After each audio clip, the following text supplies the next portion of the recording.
New Year. Happy New Year. Yay, we made it, guys. We made it. Barely. I feel like, it's back from travels and everything, and it's a fantastic time in Iceland with Franck, Julia, Anastasia, a bunch of friends, crazy Icelanders and Vikings. But it's like right back into the messy middle. And it is, I feel like today has probably been the most challenging day for me in the entire messy middle journey since I sold this at the end of last year. I don't know. I didn't sleep last night. I'm not freaking out, but it's normal. I feel like we all go through that during this time period. Or am I totally alone on this? No, you're alone. Post-vacation is definitely the hardest to start. This is probably the most depressive Monday of the year, and probably the next one. Yeah. Yeah, jet lag doesn't help. Yeah, the jet lag and. But it's kind of daunting because you set these New Year's kind of goals of what you want to do, and you realize you actually have to make some of those happen. And historically, I don't know if it's the same for you guys and our subscribers, all 18 of them now, I think, accomplish a lot of these yearly goals. But it's more nerve-wracking to make the decision to do something than actually just to act. And I'll give an example of this from Iceland, then we'll get into our updates and everything. But in Iceland, we went to the Sky Lagoon because the Blue Lagoon was closed. And Frank's like, "Oh, Gabriel, you need to try the cold pool." Like, I go swimming in Estonia every morning in freezing ice cold chips of water come out of my hair, full of like, what are they, icicles.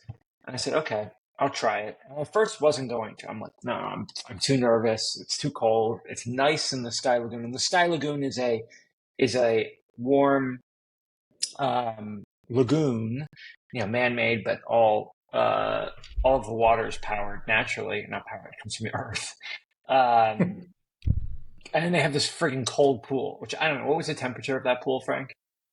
Oh no, like 30, 40? Yeah, 30 degrees Fahrenheit, or like whatever, -0, somewhere between -0 and 7 degrees Celsius. And Frank goes in, and you have all these like buff guys. They're going in, and they go in for like a second. And Frank goes in, and he's in there for, I kid you not, 5 minutes. And he's like, oh, he's drinking his beer. And Nastia and Julia were like, why don't you go in? Frank's like, come on, come in. And I go in, and I'm like, I'm out in a second. I'm like, I'm going to jump. And I jump. And Frank goes, nope. Put yourself in the pool. Sit here and see how long you can do it. And I think I lasted 75 seconds. No, you did. You did 3 minutes. Or like a minute. Easily. Yeah, a minute, 2 minutes, whatever. I did like at least 2 or 3 minutes. And I was freaking out. But I think that's kind of the theme for this year, which is you have to take the plunge and sit in the cold water. And while your body and mind are freaking out, take it all in, breathe, and say, okay, I'm going to push forward on it. It's kind of my strong memory from the trip, but it's also kind of what's been propelling me forward over these few days of saying, okay, let's go. I have to take Teddy ice swimming now. Yeah. Take all of them. Was that, are you doing any like cold showers, Frank, or like any, have you been practicing this in order to just be able to stay longer? I live right next to a sauna, and so last year my VC friend here took me 2 years ago. Also, he took me for ice swimming. It was quite violent because he was ice swimming with no sauna. So just step out of the car, go to the ice water, and no shoes. They're like your feet are sticking in the floor because of the ice, and you have to break the ice and go swim there for like 1 minute. But it feels so good after this near-death experience. And then now I live next to a, like super nice sauna, and I've got this great deal. It's like $70 a month, and my neighbor is from Finland, so we go there twice, 3 times a week. And that's fun. And I don't do it for the challenge anymore. I just do it because it feels, makes you very relaxed. There's this video on social that cold shower is more effective than cocaine. And maybe. when you have this high from cocaine, it lasts only whatever, and then from cold showers, it's like many hours after the shower, and it's like longer and more like, I don't know, quality, whatever. But I definitely feel it's like really good. And real quick, back to startup, but they have in Finland, I think, like a startup pitch session where you can pitch for as long as you can stay in the cold water. I think it is harmful after some time, no? Oh, yeah. Yeah, it is. It's like 3 to 5 minutes, maybe tops. Oh, no, two tops. I mean, at 3 minutes, it's hot. I mean, and your body would be at risk, if you stay too long, especially if you put your head underwater. Yeah, and your heart. But I don't think the Sky Lagoon water is not as cold as the frozen ice water that Frank's going in. This is anyway, nice analogy. Like, again, like, we don't like the messy middle. I think it's a good reminder. Although, to be fair, it's the same as a startup. I hate being a startup. It's like, it's not a pleasant time neither. So you go from messy middle, which is not pleasant, to startup, which is not pleasant. And then you make it to a pleasant time and you're like, oh, it's boring. So it's a form of addiction. It is. And I think, I think what would be nice is, if we could really discuss the sort of impact of the messy middle and going through it. And maybe we can say some positive stories of how we're able to actually get through the messy middle. It's like an introduction to 2024. Yeah. We talked about it before, but I think it always happens through breakthrough. And of course, we don't know what the breakthrough will be when you're in a messy middle. Like, when you're in it, you don't know what it's going to be. You have to hope for one. You'll recognize when it's one. But I thought it'd be nice to try to remember what was our past messiness and what was the breakthrough. Yeah, I would love to do that. I mean, I think that would be a fun way to start it. And let's get into it. Who wants to start? Teddy. I'm taking some notes, but I think, I'll have some thoughts there. Breakthrough. Let me think. It happens with breakthroughs, but you don't really know that it's a breakthrough when you're in it. Yeah, for example, in my case, it's been, I would go to some event, for example, and meet some person, and that's the breakthrough moment, but I don't realize it's a breakthrough until after the fact that this person will introduce me to another one, and then it kickstarts the whole thing. Do you have a concrete story to share? Gotta think more about it. I can give you mine if you want. What do you think? Yeah, but I just wanted to share this other approach, which is if you reflect on your year after, like, it's New Year now, you're just reflecting on the previous one, you're gonna realize there were so many breakthroughs that you did, and you weren't really like in the space of with your mind to realize those breakthroughs, but they add up. Yeah, they're small breakthroughs. They're not like punctuated equilibrium type of things that just like disrupt everything. It depends. I mean, like, there's always like the thing you look back and you'll be like, oh, that was lucky. But I think when you're in messiness and when you're like, what should I do? Should I do this? Should I do that? Should I do this? Should I do that? Comes a point where you say, I'm going to do this thing. And I think what's interesting is that's what I would call a breakthrough. Like, what triggered that before? So if you can remember some of them. Yeah, I agree with you, Frank, on that part of the breakthrough. And I think I think there's a ton of small breakthroughs, but there is a feeling when you commit to something, you say, holy shit, your brain switches from being like messy middle, I'm looking at AI, I'm looking at education, I'm looking at SPACs, I'm looking at this, I'm looking at that. And you're like, I picked this one thing. This is what's happened. And you feel it. You feel it. At least this is how I experience is you feel it with your whole body. And it's like a light switch. You went from off to on, and you almost like, you're like, it's like an 80-20 thing, 80% feeling. And it's Pareto, right? 80-20, but really it's why I'm saying 80-20 or 90-10, whatever it is, the majority of your feelings now are switched to the new thing, and you've got a new focus, and it feels good. And when you talk to people, you're like, yeah, this is what I'm working on. And so I think that's kind of, I would define it that way.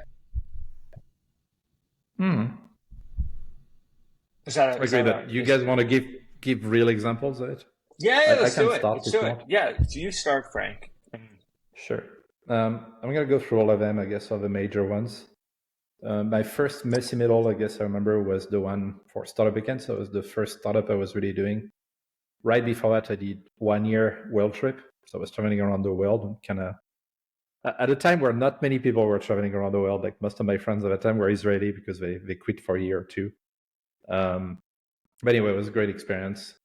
And I remember when I started my world trip, people were telling me. I remember being at a bar in Paris, and I say, "Hey, I'm going on a world trip, like, super excited." And the guy say, "How old are you?" And I was saying, "I'm 27." He's like, "Wow, you're too old." And I was like, and I was like, "Oh shit," you know. So I started this world trip thinking, what should I do? And then it became, I'm going to make a startup that helps people figure out what they're going to do in terms of how to launch a business. Which again was 2007. It wasn't that, but it's like right around YC times. And the idea was to make a platform for that and blah blah. And I couldn't really crack it. Like, platforms are really hard. I was all alone. I was trying to do these things, spending money on lawyers and doing some design. And then iPhone happened, and then I started anyway. So it was messy. I was trying all these different things. And then a friend of mine, when I visited San Francisco, said, "Hey, I'm going to this event." And that was Startup Weekend. I was the first one that Mark was organizing in San Francisco. And I was like, wow, that's cool. Like, it's exactly what I want to do, but in the form of an event instead of a platform. And then I say, I'm going to be back in Paris. What about I launch that? Had a great time. I was the only guy who didn't sleep for 54 hours. And then I delivered on an iPhone app.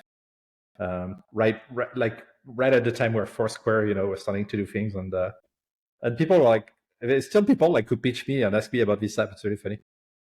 Anyway, but then And how did you feel going from the world tour, global travel, to jumping into Startup Weekend?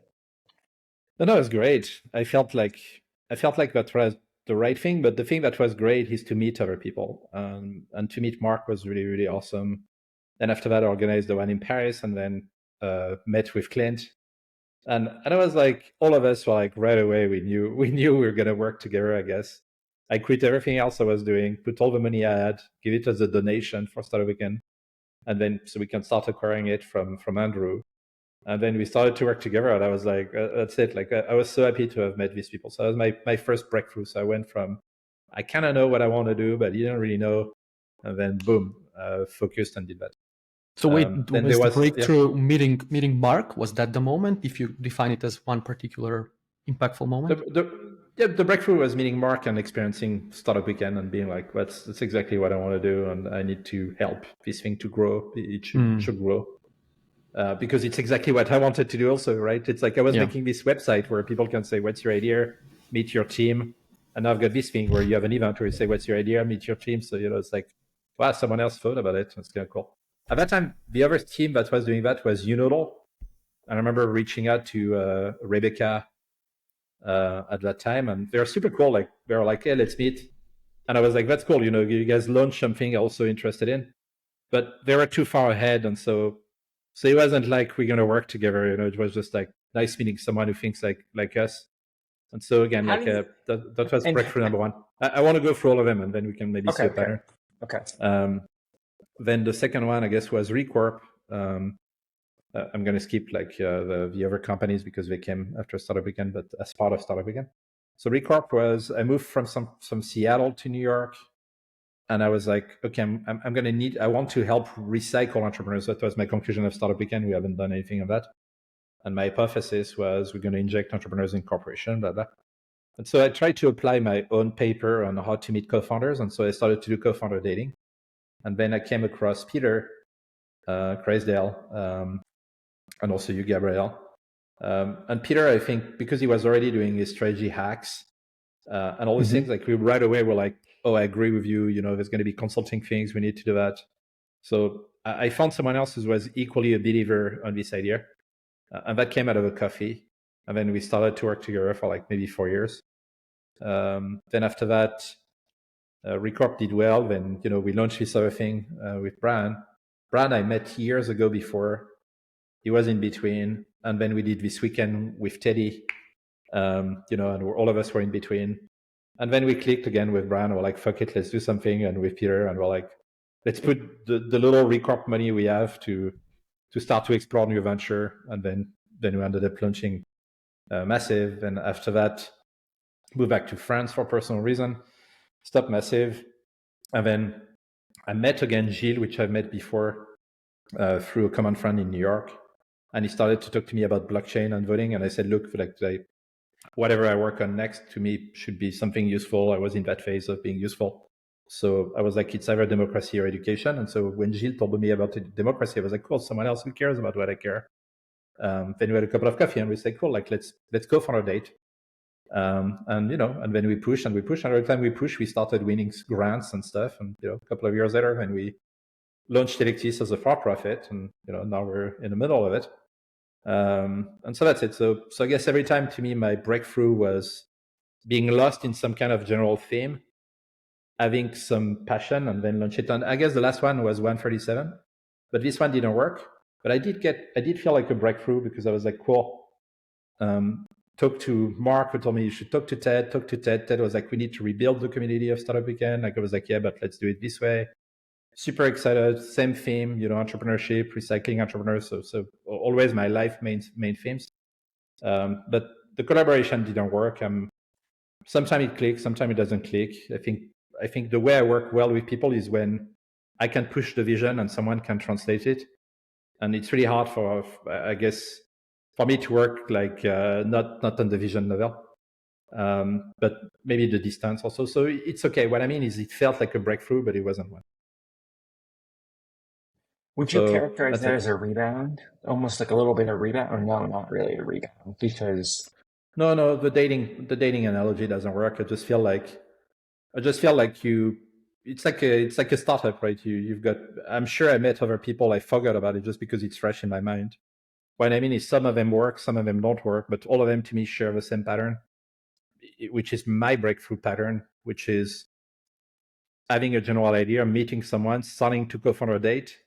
And is the co-founder dating, going in the right direction? Like, do we keep working together in a way that's constructive, or is it just going nowhere? So that's mine. What's good is each time that you've gone through this, and like kind of what I'm identifying is each time that you've gone through this, there actually has been a positive outcome that has allowed you to continue the next one, where you have a successful transition from this worked or this didn't work, but most of the times this worked. Here's the messy middle. The messy middle, how long was it usually in between each one for the messy middle until you found? I kind of give you the successful one, but if I remember, for example, in New York, I met this other guy, like really cool guy. His name is Thor. He's from Iceland.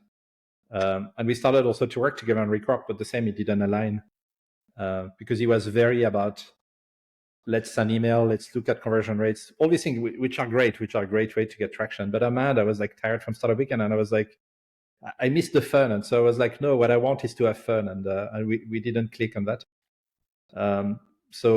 But I would say the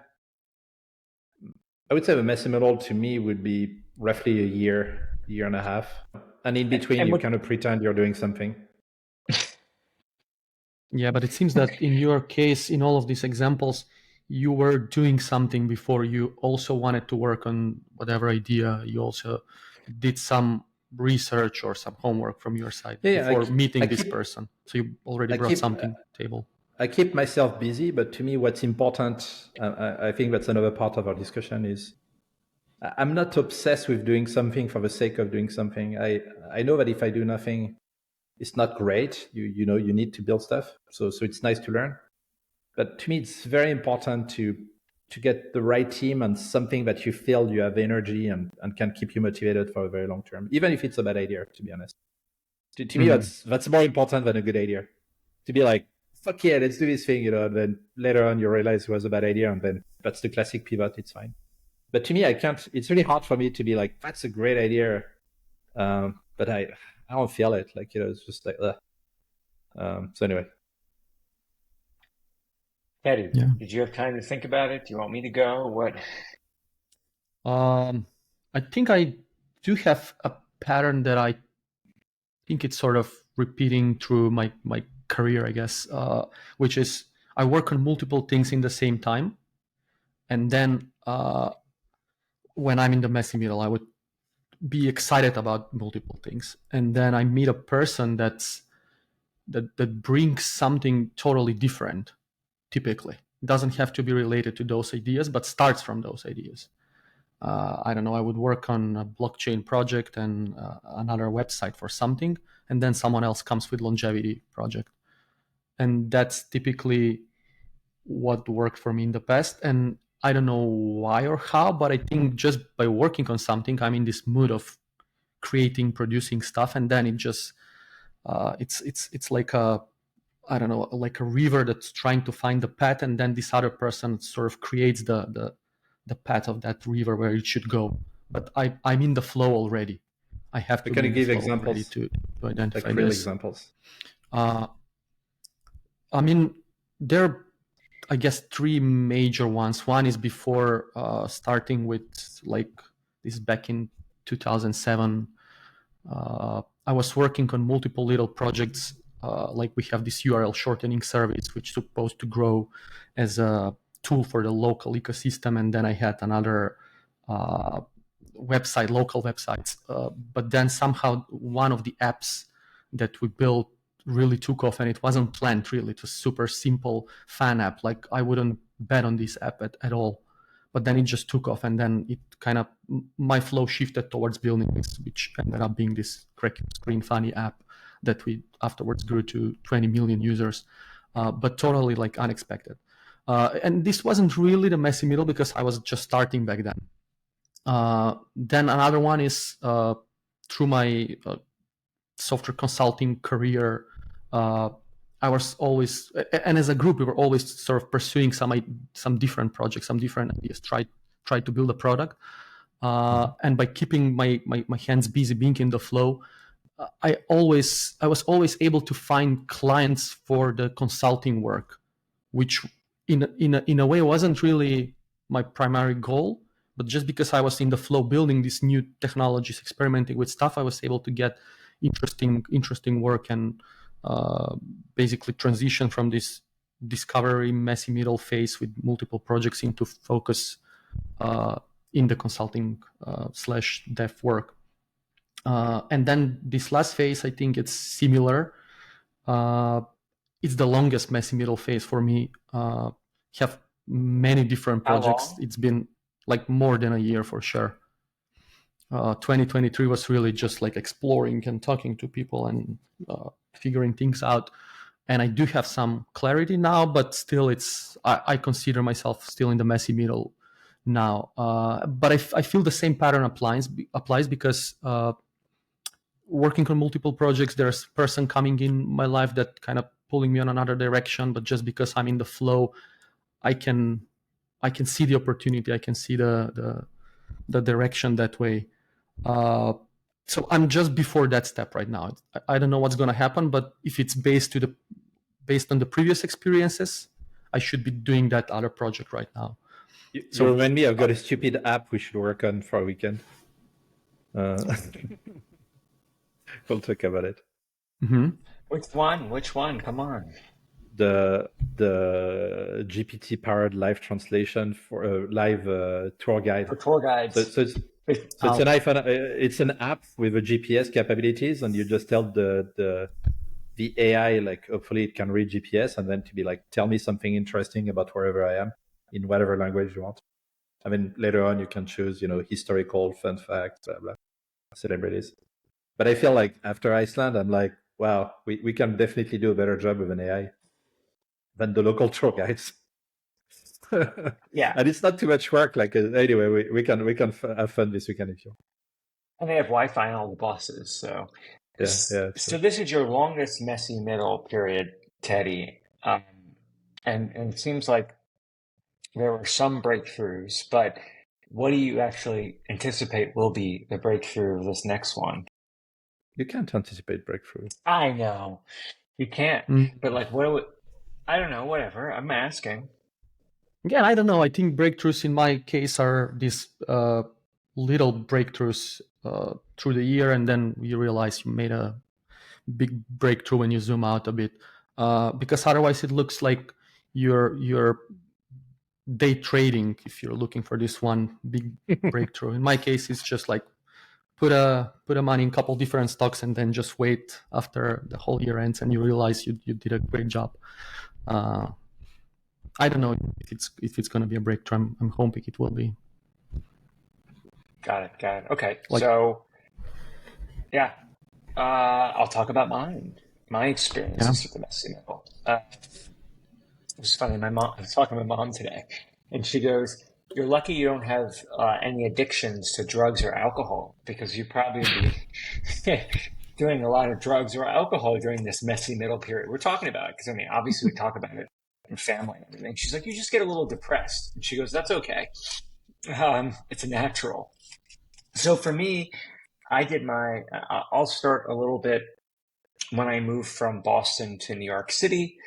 This was in 2010, 2011-ish. And I was working a charity in high school, which we did the Kanye West concert and everything. And I was kind of like big man in campus in high school for putting on huge concerts. And, we raised a lot of money.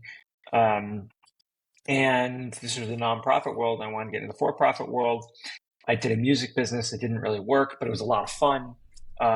And I've always kind of seen my messy middle as similar to Franck, where it's the people you meet, and for me, it's both the idea and the people that get me excited. But mostly it's the people where I feel there's a confidence there, and there's just a feeling you have. It's hard to really state what that feeling is other than you feel it. So I moved to New York City. The music business that I was working on, we raised some money for, it failed. And I met Edgar Bronfman's son, Ben, and Edgar Bronfman Jr. was the guy who was president. He was the head of the Seagram's family, merged Seagram's with Vivendi. But his son, Ben, I connected with and really liked Ben. And I said, okay, this would unlock all the doors in New York City for me. And kind of the dreams that I wanted to happen before moving to New York City was being able to connect with anybody. And I pitched him on the music business, and he was like, "This is a stupid idea. You're just going to lose a lot of money," which we did. And the payments business came out of that. And because he's like, "What other ideas you have?" And I was working on this payments business with a mentor of mine and just kind of like moonlighting. And that's how I got into BIM really heavily. And we raised a couple of $1 million. And it was like, oh my God, the messy middle's over. And it was over for about almost 3 years.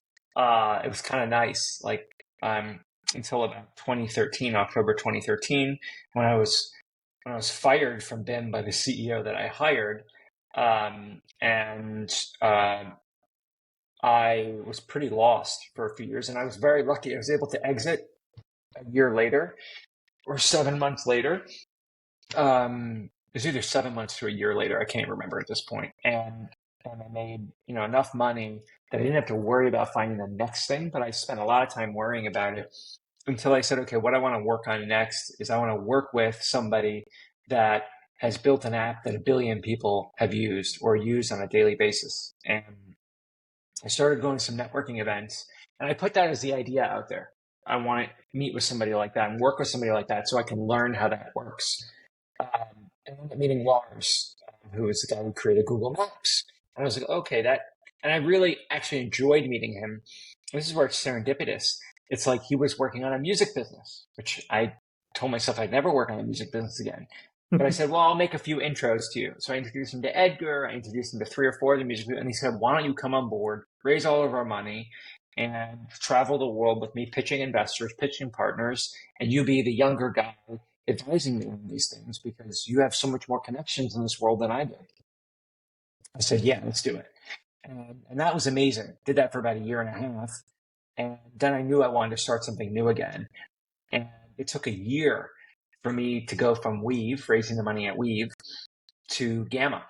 And Gamma came about, was definitely and where these breakthroughs were. So the breakthrough with BIM was Edgar, son, Ben. The breakthrough with Weave was meeting Lars and saying like, wow, this is exciting. I really can vibe with these guys. And they were at a stage that was early enough that it made sense for me. And then with Gamma, a little different. I was so lost and didn't know what to do. I saw, okay, crypto, token sales. I invited a bunch of people, and Frank, if you were in the city at the time, which you were not, I think you were living in Puerto Rico. I invited like 10 people over to the loft that I was renting and room in, and I said, let's do a dinner party and talk about ideas, and let's do a token sale. And we had no ideas. And at the end of the dinner party, we came. My co-founder, who ended up being our CTO, came up with the idea for Gamma, and I said, let's do it. We have a week to write the token sale paper.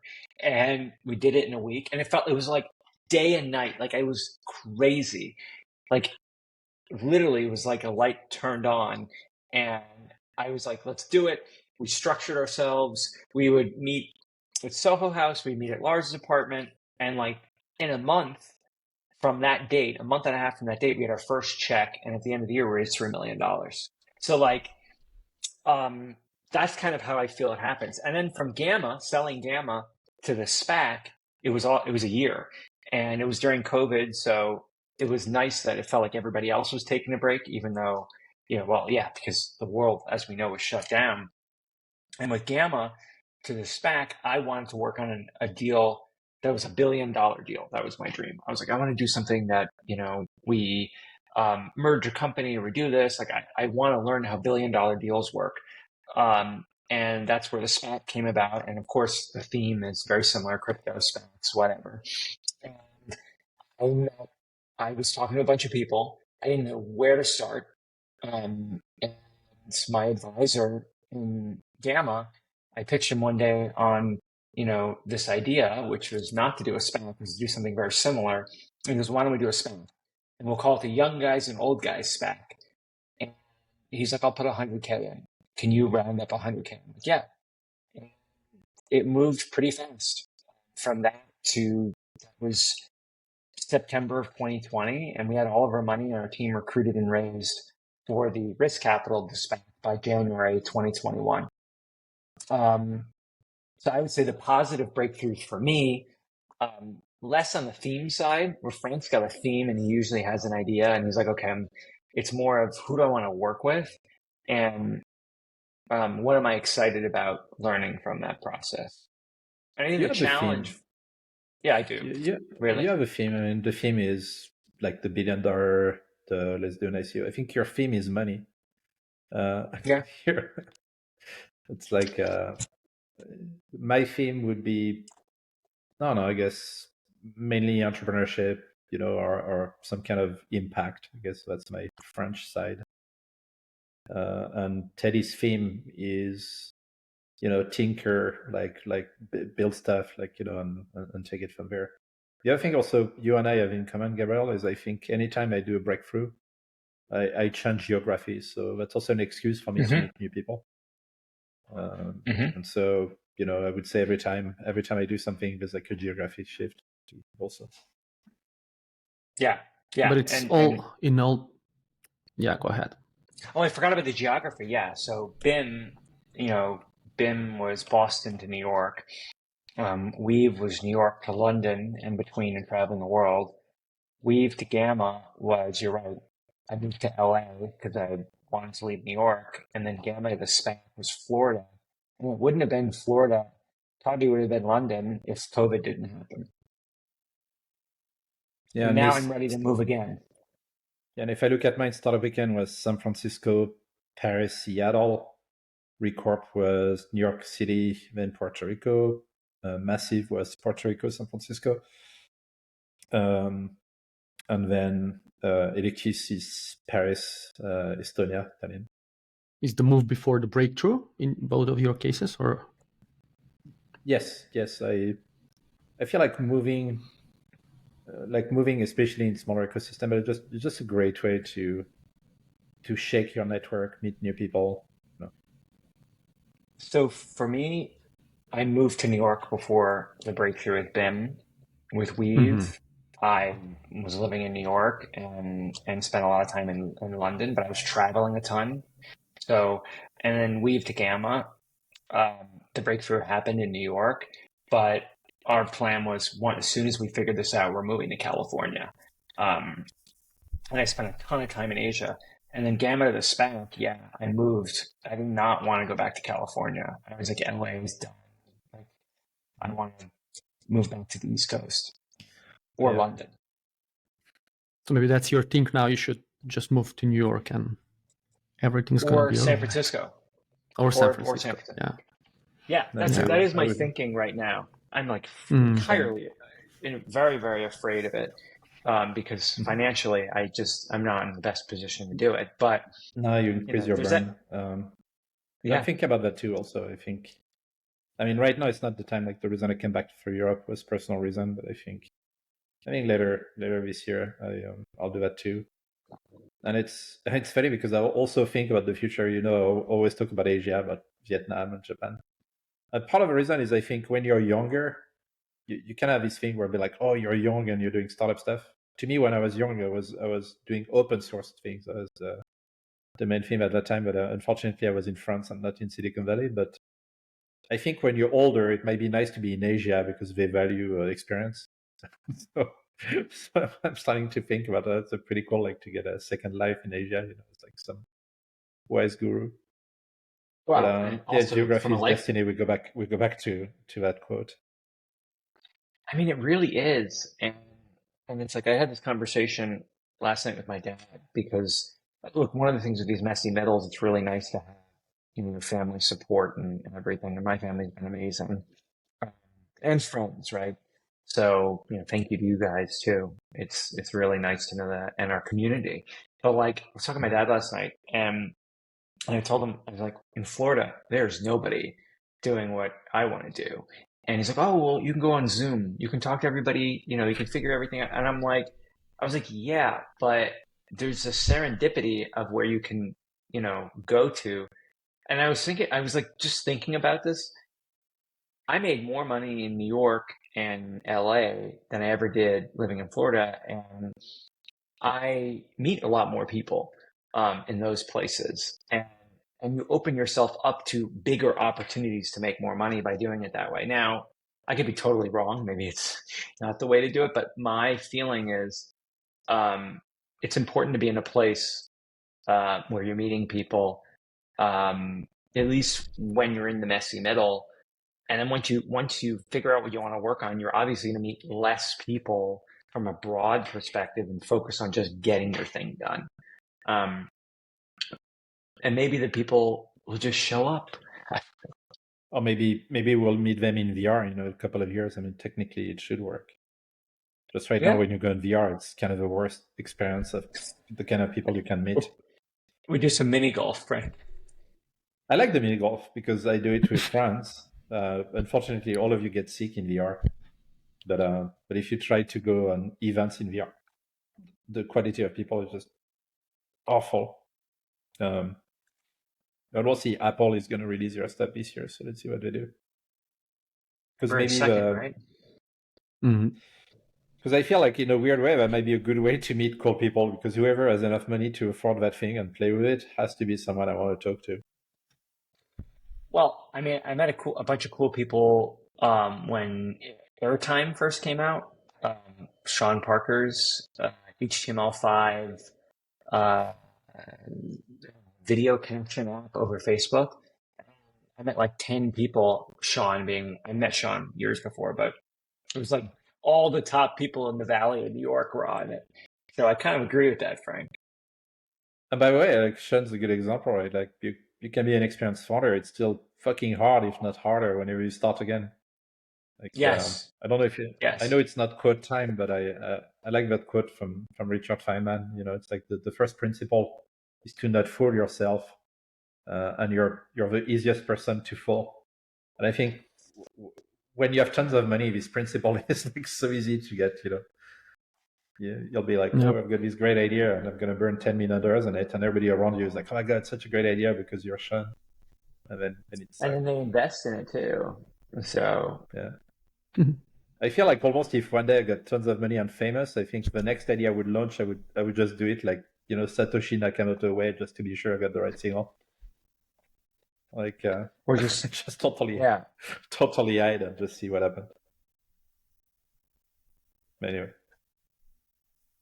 that's good. That was useful. Like to discuss the patterns of hope.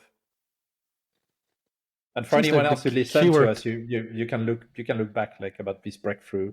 It did Mm, happen, And and they they will will happen happen. again. yeah. But I think the temptation most people have is to try to simulate them, right? Where it's like, yeah, I know it's a breakthrough. It's like let's just build something and let's just meet people, and then you just meet random people and build random shit.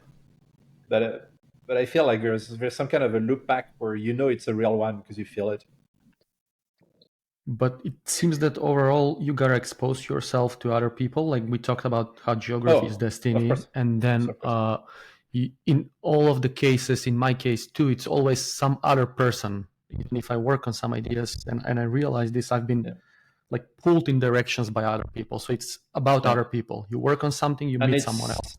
And this time, I guess the reason why it's the longest for me is because I'm trying to do it on purpose, not like giving letting go of that of course. let you pull me in a direction. I want to choose that Yeah, and it's right now, but it's something else again we people. didn't, and something else we didn't talk about, but I think it's always the pattern too. Is you'll meet these new people through people you already know.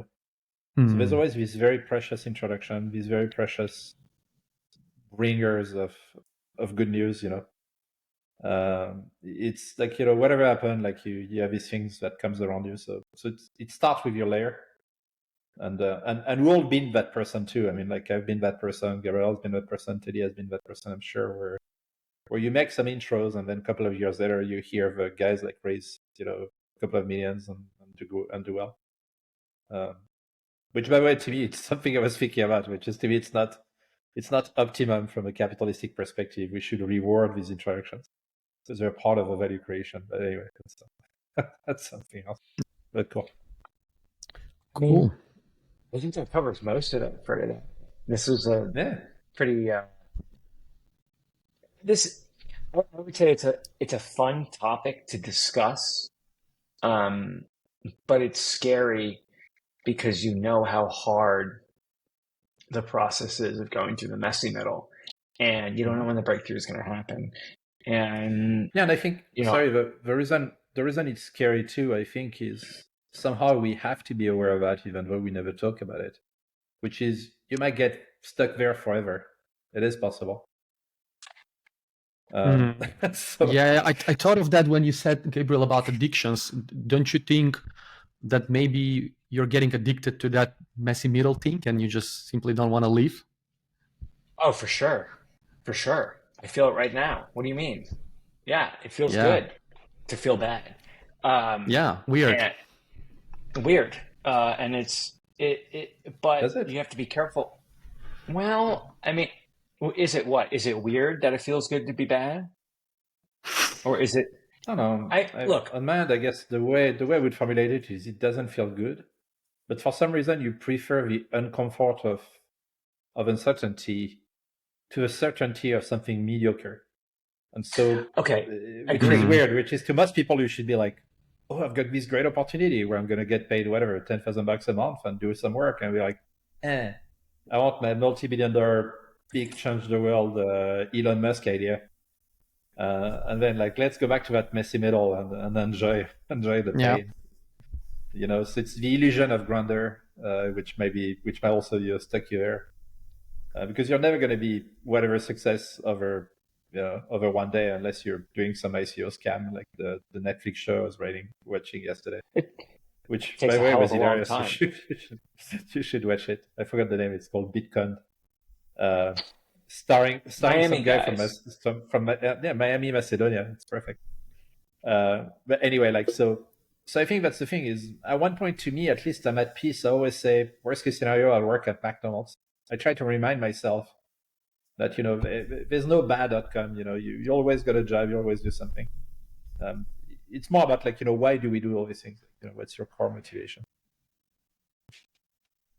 But comes the time if someone listens to us and doesn't have the cash, like then put on the side the messy middle and go to the normal life for a couple of years until you get some cash back or meet the right people. Yep. If not, it's like cold water; it will kill you. We've spoken about this before, though. Every time we've all three of us tried to do that, it's hard to find something that, I mean, maybe I think Teddy's the best one out of us because he always had consistent cash coming through consulting. So, right? Am I misstating that, Teddy? Or Depends on the season. yeah. But I mean, like I sell shares, but I don't have any more shares to sell after this kind of set that I just sold. So now it's time to pick something soon. Which is good. By the way, there was a very old book that used to be the Bible in Silicon Valley for venture capitalists. It's called High Tech Venture. And the beginning of the book is it's like an algorithm, I think, how to launch a new startup, have ideas, if no idea, then blah, blah. And then the guy goes on and says, whatever you do, it's like you have to be poor to build a good startup. And he built the whole argument about it, because if you're poor, then right away your focus and your motivation will be right. Oh yeah, of course. You cannot go lower than that. Like we talked about this, and it's a theme that I'm trying to apply in my case. Oftentimes, trying to get in that mindset of limit yourself. Like I can get lower than this. It's only upward from here. No, and maybe it's a good reflection for myself too, I guess, which is like you might not like the idea, but if it makes cash, you should do it because that's the capitalistic logic. But at the same time, I don't know. It's like anyway, it's a complex discussion. But yeah.